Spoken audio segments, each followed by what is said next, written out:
there are moments that change you forever. Mine wasn't a lightning strike or a grand revelation. It was the heavy silence in a room full of people.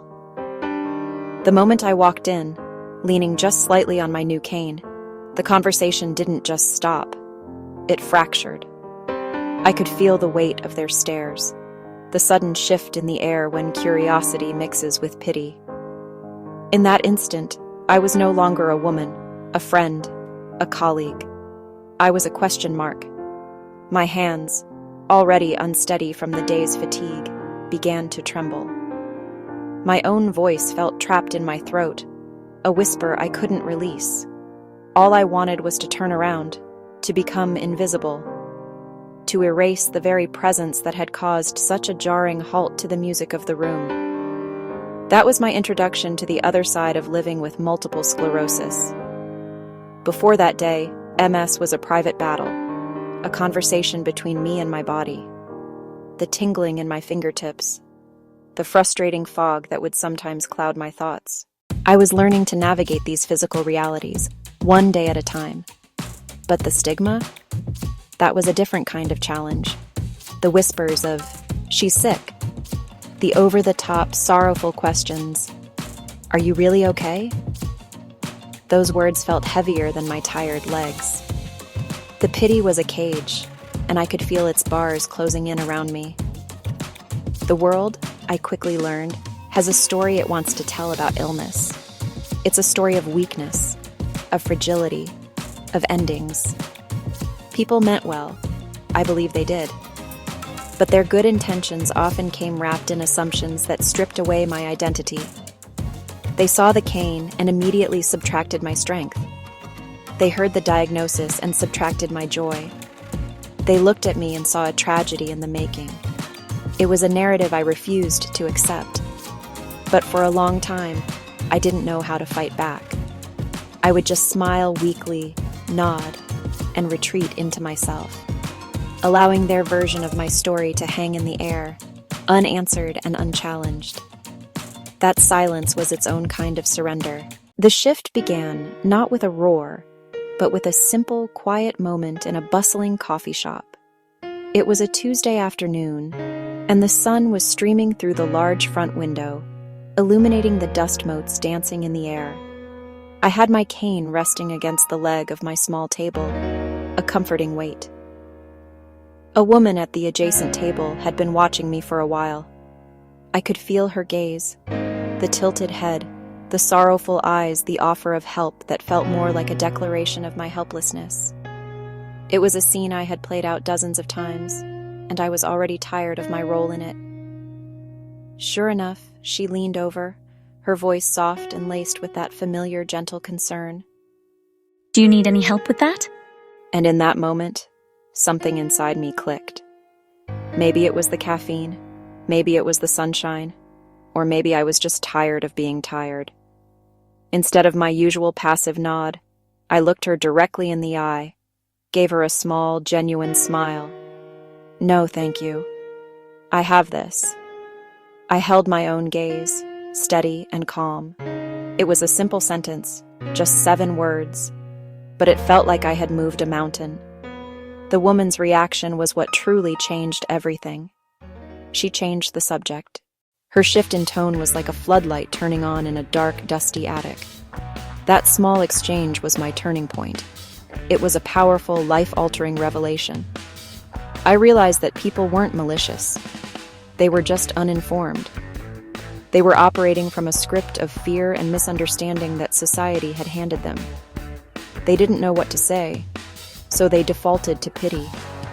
And in my silence, I had been letting them. If I wanted things to be different, if I wanted to be seen for who I truly was, then I had to be the one to offer a new script. I had to speak.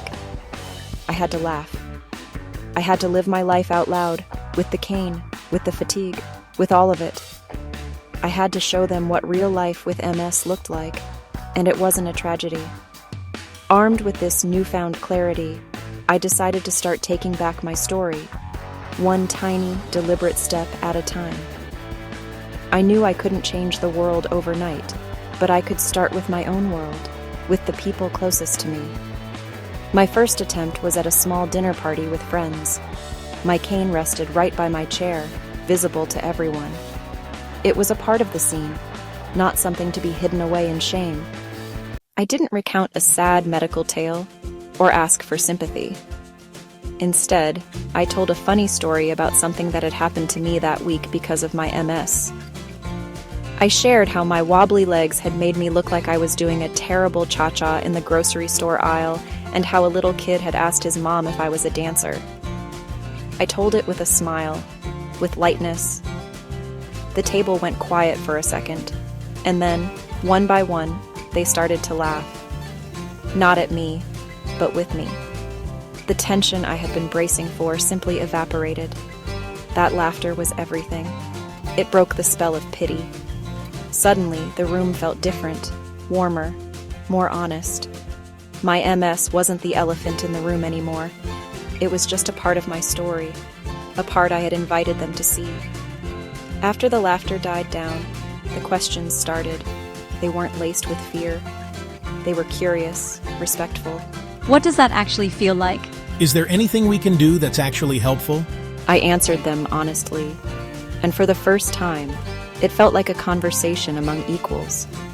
The cane sitting by my chair wasn't a symbol of weakness. It was just a prop in a funny story. My next step was to venture into the digital world. I decided to post a short, simple note on my social media. My caption was simple and positive. Had a day where my legs felt strong enough for a real adventure. Walked to the park, fed the pigeons, soaked up the sun, feeling grateful for the good days. As I continued on this path of living out loud, I discovered two of the most powerful weapons against stigma: a sense of humor and a strong community. I learned to find the absurdity in my situation, to laugh at the ridiculous moments MS threw my way. It was incredibly liberating. I remember one day I was walking out of a grocery store, my cane in one hand and a single, slightly bruised banana in the other. My balance was off, and my cane slipped on the smooth tile floor, clattering loudly. I stumbled, caught myself on the doorframe, and looked up to see a little boy staring at me with wide, wondrous eyes. Look, that lady has a cool sword! In that moment, I had a choice. I could feel the familiar flush of embarrassment, the sting of being clumsy in public. But instead, his innocent words struck me as hilarious. A sword. I looked down at my plain, functional cane and then back at him, and I just started laughing. A deep, genuine belly laugh that filled the store's entryway. The boy's mom looked mortified at first, but when she saw me laughing, she relaxed and smiled. The funny moments became my secret weapon. They disarmed people's pity and invited them into a shared human experience. Laughter teaches others that a life with challenges can still be a life filled with surprise and joy, not just sorrow. I took a deep breath and joined a local support group for people living with MS.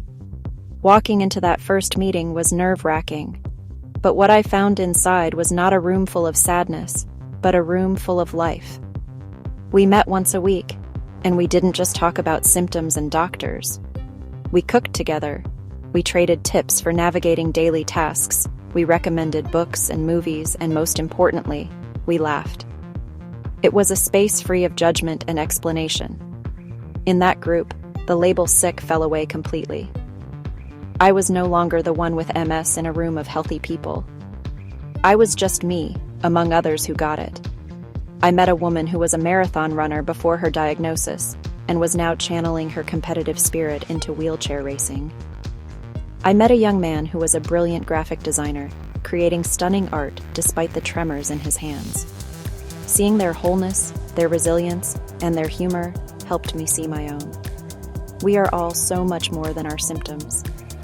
Finding your tribe, your people who see you for all that you are, is not just helpful, it is essential. It reinforces the truth that you are not alone on this journey. Through my journey, I've found that there are 3 simple, powerful steps that anyone can take. These are the tools that helped me turn other people's perceptions from a cage into a platform, and I want to share them with you, because your story deserves to be heard. in your own words. You don't have to reveal your deepest fears or your entire medical history. Just pick one small, real moment from your life that shows who you are beyond your diagnosis. If you can, use humor. People connect with stories far more than they connect with statistics or symptoms. A story invites them in. It could be the funny thing that happened at the grocery store, a moment of unexpected kindness from a stranger, or a small victory you achieved. When you tell a story, you transform from a label into a person, and that is where all change begins. The second step is to show one small win. In a world that often wants to focus on what you can't do consciously, and visibly celebrate what you can. This can be as simple as posting a photo of a meal you cooked, a short video of you enjoying a hobby, or a quick note about a good day you had. Share a picture from a walk, even if it was just to the end of the block. These wins are powerful reminders, both for yourself and for others, that life is still full of possibility and joy. They chip away at the narrative of decline and replace it with a narrative of resilience. Wins, no matter how small they seem, make the heavy labels of illness fall away, revealing the vibrant person underneath. The third and final step is to meet one new person and let them see the real you. Stigma thrives in the abstract, in the unknown. It withers when it comes into contact with a real human being. I want to be absolutely clear about this. Taking these steps doesn't mean the stigma disappears forever. There will still be hard days. There will be people who get it wrong, who say the clumsy thing, who look at you with those sad, pitying eyes. Some doors may still feel closed, but here is the truth I hold on to. That is their story, not yours. That is their limitation, not yours. You get to choose what you allow to shape your day, your spirit, your life. You can choose in every single moment to anchor yourself in your own courage and your own truth. You are the author of your own life, and no one else gets to hold the pen. This journey is not one you have to walk alone. In fact, its power multiplies when we walk it together. If this story resonated with you, please like this video and subscribe. Share one small story in the comments. We'll read it, we'll celebrate it. Stay tuned. Next video, my simple trick for extra tired mornings.